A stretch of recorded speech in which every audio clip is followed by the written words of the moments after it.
পুরানো দিনের কথা। বাগদাদের ছোট গ্রামে আফজাল নামের এক কৃষক তার সাধারণ কিন্তু সুখী জীবন কাটাচ্ছিল। সকালের আজানের সাথে সাথেই সে জেগে উঠত, নামাজ পড়ে ক্ষেতের দিকে রওনা দিত। মাটির গন্ধ তার শরীরে এক নতুন শক্তি এনে দিত। ভোরের প্রথম আলোতে ক্ষেতের সোনালি দৃশ্য, পাখির কিচিরমিচির, বাতাসের হালকা ঝাপটা আর মাটির ঘ্রাণ তার আত্মাকে সজীব করে তুলত।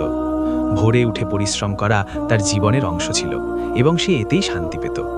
তার হাত কঠোর পরিশ্রমে অভ্যস্ত ছিল, কিন্তু তার মন ছিল সত্য ও দয়ায় পূর্ণ। মানুষ তার সততার উদাহরণ দিত। সে নিজে না খেয়েও অন্যদের সাহায্য করত।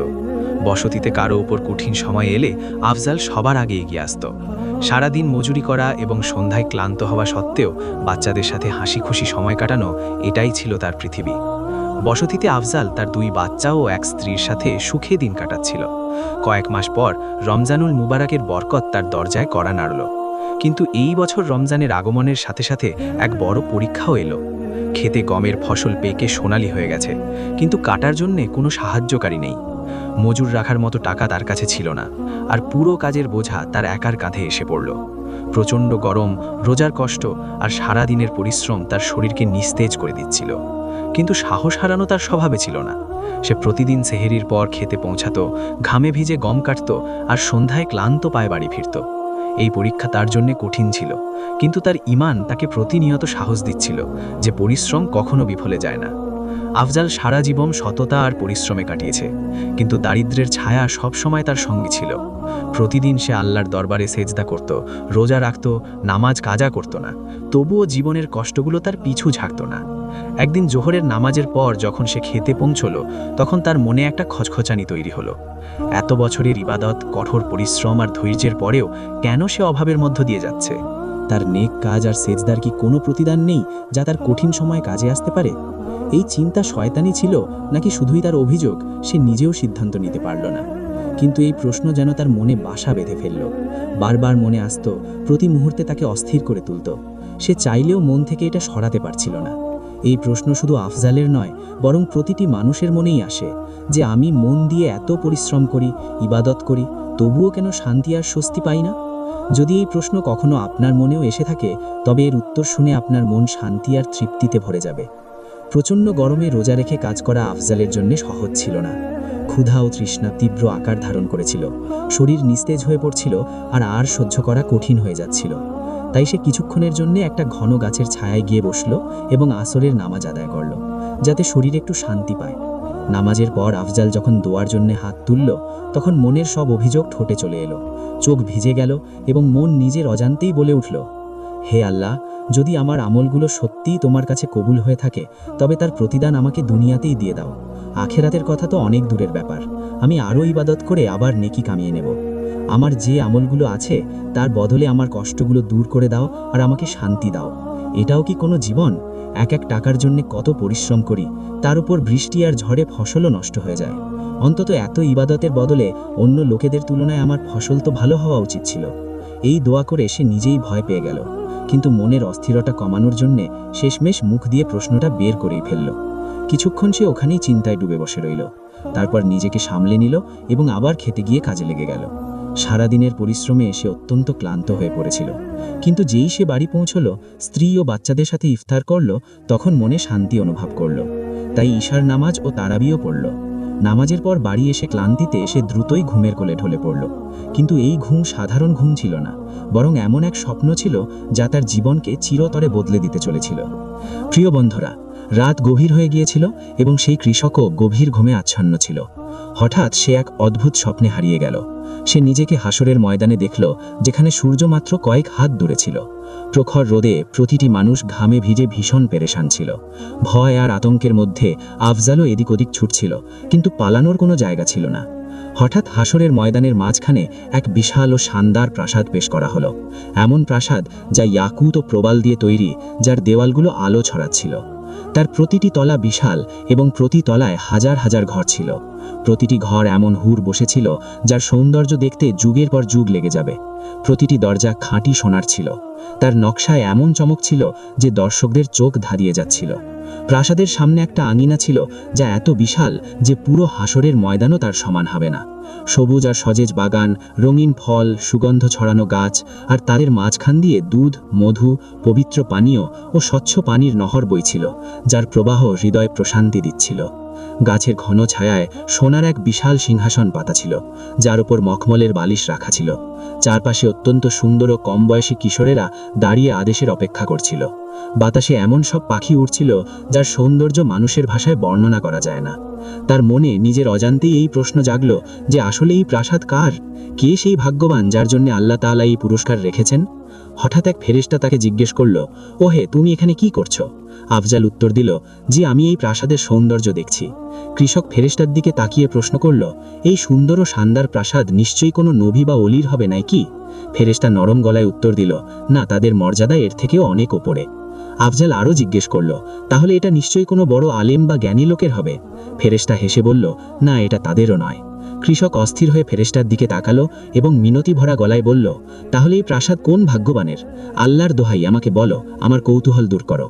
ফেরেশতা গভীর ও ভয় জাগানো দৃষ্টি তার উপর নিবদ্ধ করল এবং গম্ভীরভাবে বলল, এটা এমন এক ব্যক্তির ছিল যার নাম আফজাল, যে দুনিয়ায় একজন সৎ কৃষক হিসেবে পরিচিত ছিল। এই কথা শুনেই আফজালের চোখ বিস্ময়ে বড় হয়ে গেল, তার ঠোঁট শুকিয়ে গেল, বুক ধরফর করতে লাগলো। সে ঘাবড়ে গিয়ে বলল, কিন্তু সে কে এবং সে কি বেঁচে আছে? ফেরেশতা শীতল গলায় উত্তর দিল, আমি জানি না, আল্লাহ জানেন সে কে, কিন্তু আফসোস, সে এই সব কিছু বিক্রি করে দিয়েছে। এই কথা শুনেই আফজালের শরীরে শিহরণ খেলে গেল এবং সে কাঁপতে শুরু করল। তার গলা কাঁপছিল যখন সে নিজের অজান্তেই বলে উঠল, এটা কিভাবে সম্ভব? কোন বোকা হবে যে এমন প্রাসাদ বিক্রি করে দেবে? সে কেন এই প্রাসাদ বিক্রি করলো?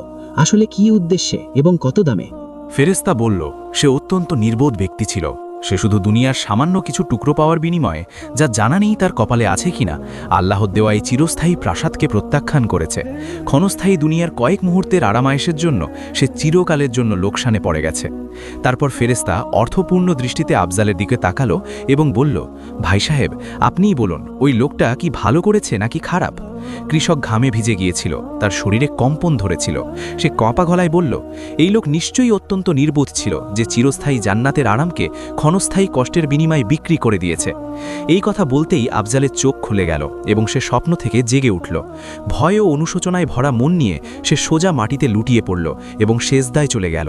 চোখ দিয়ে পানি পড়ছিল, মন থেকে আকুল দোয়া বের হচ্ছিল, হে আল্লাহ, যে রিজিক আমার কপালে আছে শুধু সেটাই আমাকে দাও। আমাকে কোনো ক্ষণস্থায়ী সম্পদের লোভ দিও না। আমি দুনিয়ার কষ্ট সহ্য করতে পারবো, কিন্তু তোমার ওই প্রাসাদগুলোর সওদা এই নশ্বর দুনিয়ার বিনিময়ে কখনো মেনে নেব না। আমি বোকা এবং অবুঝ ছিলাম, হে মালিক, আমাকে মাফ করে দাও। আমি আর কখনো অভিযোগ করব না। সারা রাত কেদি আল্লাহর দরবারে মিনতি করে কাটল। সে বারবার বলতো, হে আল্লাহ, আমি দুনিয়ায় আমার আমলের প্রতিদান চাই না, শুধু আমাকে মাফ করে দাও। তাই ফজরের সময় সেহেরি করে সে নীরবে ক্ষেতের দিকে চলে গেল। সারা দিন কড়া রোদে ঘাম ঝরালো, মাটিতে হাত রাঙালো, কিন্তু মনে শুধু একটাই দোয়া ছিল, হে দয়াময় সত্তা, আমার কিচ্ছু চাই না, শুধু তোমার দয়া আর ক্ষমা চাই। সন্ধে যখন সে ক্লান্ত হয়ে বাড়ি পৌঁছল, ইফতারের সময় দস্তরখানে বিভিন্ন ধরনের সুস্বাদু খাবার সাজানো ছিল, যার সুগন্ধ পুরো ঘরে ছড়িয়ে পড়েছিল। সে ঘাবড়ে গিয়ে স্ত্রীর দিকে ফিরল এবং চিন্তিত হয়ে বলল, এসব খাবার তুমি কোত্থেকে আনলে? স্ত্রী হেসে বলল, জানি না গো, কোনো এক ভালো মানুষ দরজায় রেখে চুপচাপ চলে গেছে। কৃষক ভয় পেতে লাগলো এবং ভাবতে লাগলো যে হয়তো এটা আল্লাহর পক্ষ থেকে আমার আমলের প্রতিদান, যা দুনিয়ায় দেওয়া হচ্ছে। কঠোর গলায় আফজাল বলল, এসব সরাও, এসব আমাদের নয়, যাও পাশের কোনো গরিবকে দিয়ে এসো, আমার এসব চাই না। স্ত্রী অবাক হয়ে গেল। সে ভালো করেই জানত যে আফজাল সবসময় ভালো খাবারে খুশি হতো, কিন্তু আজ তার ব্যবহার একদম অন্যরকম ছিল। কিন্তু স্ত্রীও বুদ্ধিমতী ছিল, সে আর কোনো প্রশ্ন করল না, নীরবে খাবারের প্লেটগুলো প্রতিবেশীর ঘরে দিয়ে এলো। আফজাল দীর্ঘশ্বাস ফেলে চুপচাপ বসে রইল। হয়তো তার মন আজ প্রকৃত শান্তি পাচ্ছিল। তাই আফজাল শুধু একটি খেজুর আর পানি দিয়ে ইফতার করল। তার মন অদ্ভুত এক অবস্থায় ছিল, গভীর চিন্তায় মগ্ন, স্বপ্নের বাস্তবতা বোঝার চেষ্টা করছিল। নামাজ ও তারাবির পর সে কিছুক্ষণ কোরআন তেলাওয়াত করল, তারপর ক্লান্তিতে ঘুমে ঢলে পড়ল। কিন্তু রাতের নিস্তব্ধতায় আরও একটি স্বপ্ন তার অপেক্ষায় ছিল, এমন স্বপ্ন যা তার মনকে সান্ত্বনা দিতে এসেছিল। গভীর রাতে সে আবার স্বপ্ন দেখতে লাগল, সেই হাসরের পাথরের ময়দান আর সেই শানদার বাংলো, কিন্তু এবার কিছুটা ভিন্ন ছিল। বাংলোর চারপাশে গাছপালা আগের চেয়ে অনেক বেশি ঘন আর সতেজ ছিল। গাছে ধরা ফলের সুগন্ধ মনকে শান্তি দিচ্ছিল এবং তাদের সজীবতা চোখে আরাম দিচ্ছিল। আফজাল অবাক হয়ে আবার ফেরেশতাকে জিজ্ঞেস করল, এই বাংলো কি আমি পেতে পারি? ফেরেশতা বলল, না। তখন আফজাল অবাক হয়ে বলল, কেন? আমার সাথেও তো অনেক নেকি আছে। ফেরেশতা হেসে উত্তর দিল, এটা আফজাল নামের এক কৃষকের, যে এটা আগে বিক্রি করে দিয়েছিল, কিন্তু সে চালাক ছিল, সে আবার কিনে নিয়েছে। আফজালের চোখে চমক এলো। সে খুশিতে বলল, কিন্তু এই গাছগুলো আগের চেয়ে বেশি কেন? ফেরেশতা মমত্বময় গলায় বলল, এটা এ কারণে যে গতরাতে আফজাল সেই খাবার এক গরিবের ক্ষুধার্ত বাচ্চাদের দিয়ে দিয়েছে, যে কেউ তার দরজায় রেখেছিল। সে নিজের হক অন্যদের জন্য কুরবানি করে দিয়েছে এবং এটা তারই প্রতিদান ও পুরস্কার। আল্লাহ জানেন আফজাল কে, কিন্তু সে খুব ভাগ্যবান আর চালাক যে দামি সওদা চিনতে পেরেছে এবং দ্রুত গ্রহণ করেছে। কৃষকের মন অসীম আনন্দে ভরে গেল, এমন শান্তি যা সে আগে কখনো অনুভব করেনি। সে সাথে সাথে বিছানা থেকে উঠল, সেজদায় লুটিয়ে পড়ল এবং কাঁদতে কাঁদতে বলল, হে আল্লাহ, সত্যিই তুমি সব কিছু দেখছো। তুমি কত দয়ালু যে আমাদের ছোট ছোট নেকিরও বড় প্রতিদান দাও। নিঃসন্দেহে তুমি সবচেয়ে বড় মেহেরবান। তাই আফজাল এই স্বপ্নের পর তার জীবনের দৃষ্টিভঙ্গি বদলে ফেলল। সে আর কখনো আল্লাহর কাছে নিজের ভাগ্য নিয়ে অভিযোগ করত না, বরং অন্যদেরও বোঝাতো যে যা কিছু পাওয়া যায় তাতেই ধৈর্য ধরো। যদি কোনো দোয়ার তাৎক্ষণিক ফল দুনিয়ায় না পাওয়া যায়, তবে হতাশ হয় না, কারণ আসল প্রতিদান আখেরাতে মিলবে, যা অনেক বড়। সে প্রায়ই লোকেদের বলতো, দোয়া ও ইবাদতের প্রতিদান দুনিয়ায় চাওয়ার জেদ করো না, নইলে পস্তাতে হবে। লোকে তাকে পাগল বলতো, কিন্তু সে আসল সত্যটা জানত। তো প্রিয় বন্ধুরা, এই অভিযোগ প্রতিটি মানুষের মনেই জাগে এবং এই প্রশ্নগুলো একদম স্বাভাবিক। কিন্তু যদি মানুষ আখেরাতের পুরস্কারের দিকে তাকায়, তবে দুনিয়ার সাময়িক কষ্টগুলো কিছুই মনে হয় না। এটা কিভাবে হতে পারে যে কোনো মানুষ ইবাদত করবে, পরিশ্রম করবে, অথচ সে না দুনিয়ায় এর প্রতিদান পাবে আর না আখেরাতে? এমন হওয়াটা ইনসাফের খেলাফ, আর আল্লাহ সবচেয়ে বড় ন্যায় বিচারক। তাই দুনিয়ায় কারো রিজিক কম লেখা আছে আর কারো বেশি, কিন্তু আখেরাতে প্রতিটি আমলের পূর্ণ প্রতিদান অবশ্যই মিলবে। যদি কোনো ব্যক্তি শুধু আল্লাহর সন্তুষ্টির জন্য একটি খেজুরও কোনো অভাবী মানুষকে দেয়, তবে আল্লাহ তাকে 10 গুণ বাড়িয়ে দেন। আর রমজানের বরকতময় মাসে তো স্বভাব 70 গুণ বেড়ে যায়। তাই বন্ধুরা, আল্লাহর রহমত থেকে কখনো নিরাশ হয় না। অভিযোগ করা ছেড়ে দাও, কারণ তুমি এমন এক রবের সামনে মাথা নত করছো, যিনি শুধু একটি সত্য কালিমার বিনিময়ে কোনো কাফেরের সব গুনাহ মাফ করে দেন। তিনি দয়ালু সত্তা, তার ভাণ্ডারে কোনো কমতি নেই। আমি আশা করি আপনারা এই গল্প থেকে গভীর এক শিক্ষা পেয়েছেন। যদি আপনারা আরও এমন শিক্ষণীয় গল্প শুনতে চান, তবে আমাদের চ্যানেলটি সাবস্ক্রাইব করুন এবং আপনারা কোন জায়গা থেকে আমাদের ভিডিও দেখেন কমেন্টে জানান। আপনাদের সহযোগিতার জন্য ধন্যবাদ।